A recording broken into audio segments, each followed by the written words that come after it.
What's up guys? Justin at Empire Music, empiremusic.com in Pittsburgh, Pennsylvania. Taking a look at a really cool one from Martin Guitars. This is an 017 Jason Isbell model, one of only 50 being made for worldwide distribution from Martin.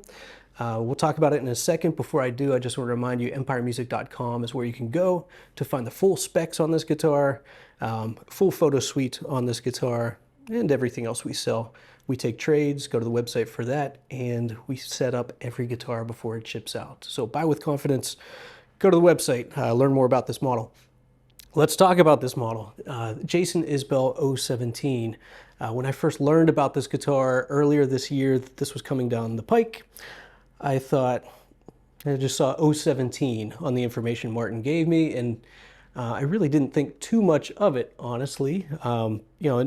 A single low guitar is, in a lot of instances, not a guitar for everybody. It's a guitar that does one thing and does it really well, but for, I'd say, most modern music is not going to be your go-to choice. So I kind of wrote it off, and then I started looking deeper into the specs on this guitar, and I thought, well, holy smokes. We have a lot packed into this guitar at $4,999. One of which is the limited nature of this instrument. So again, one of only 50. But the story behind this instrument and the feature set on this instrument, the build type, is just incredible. And I was having a lot of fun with it, preparing for this video.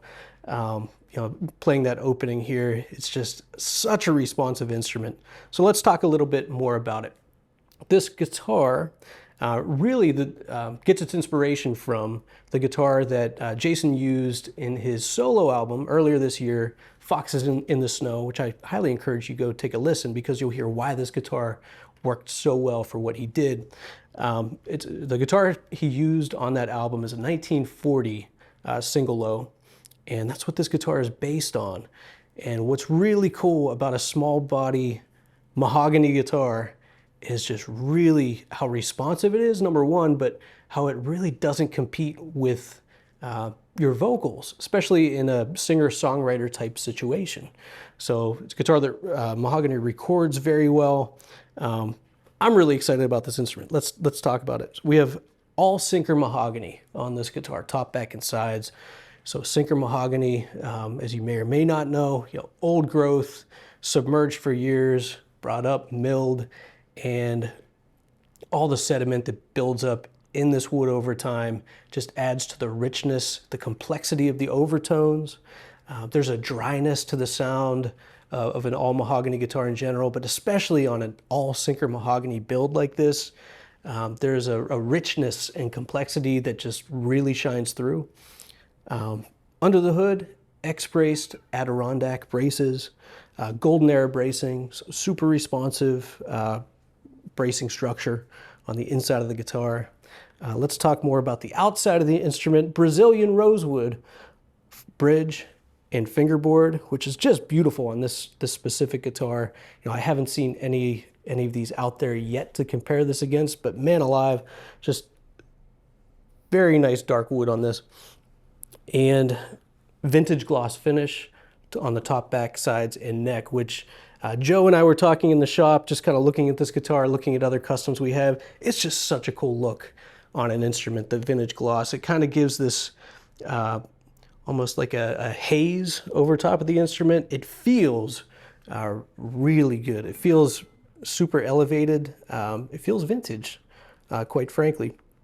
The feel of the neck, this is a 1930s V. And it really doesn't taper. I think they call it a non-tapered heel. Don't have the specs in front of me, but it doesn't. It does taper up, but it doesn't get super thick up top. And man, what I love about necks like this, we just saw the reintroduction of the Jeff Tweedy model earlier this month. A V-shaped neck it lends itself so well to certain types of playing. Bar chords, it really gives you a kind of a grip point on the back of the neck. I just love it. I love this guitar. I don't want to put it down. I wish Martin were making more of these because I would absolutely buy one. We'll take a look at the back of the instrument here as we kind of circle back and talk about sinker mahogany, but has that nice figuring in it. Every one of these looks different. You know, every set is going to look different. And little touches on this instrument. If you look inside the guitar, we have a hand-signed label. We also have the album cover art for Foxes in the Snow, which is the look of it. We'll put a shot in the video here. It just looks really, it adds to the elevated nature of this instrument. This guitar is number 38 of 50. And again, just such a joy to play. What I like about a small body guitar in general, you know, whether it be a double O or in this case a single O, is just light touch. Goes such a long way on these. Nuance is projected, and that inspires you, that informs your playing as a player, and that's something that I just really enjoy. So let's get a little taste of this instrument in a standard tuning here. I'll give you some finger style and some strumming samples.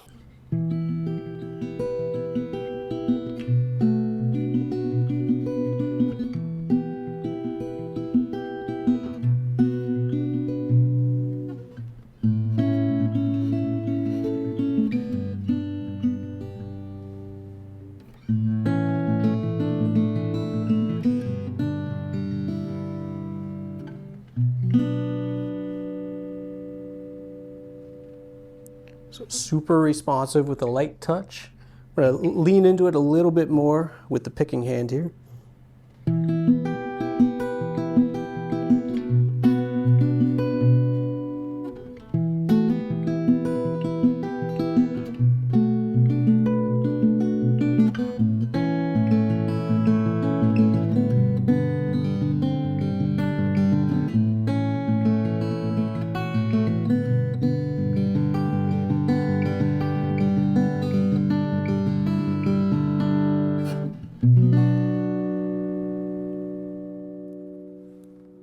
Super responsive guitar. And one thing I really that really stands out to me on this is just kind of the dryness, the woodiness, and just the sheer presence that the guitar has. For being such a small instrument, it's really not, you're not sacrificing as much as other small instruments, which is really cool. Another thing I notice when I'm playing, I'm a wraparound thumb player a lot of the time, and that's something else I can speak to on a neck like this, this 1930s V, and it's a 1/11/16 inch nut width too, so it's a little more narrow than some modern necks. Is that wraparound playing is much easier achieved on a neck like this. Let's kind of give this guitar some strumming.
One thing I can really appreciate with this specific guitar is laying into this instrument.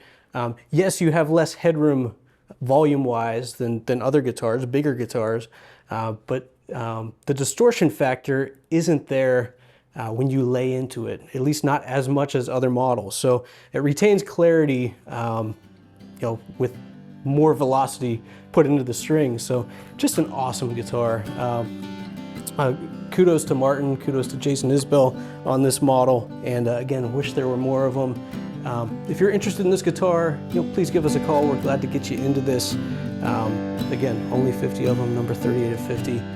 Any questions, feel free to reach out. Thanks so much.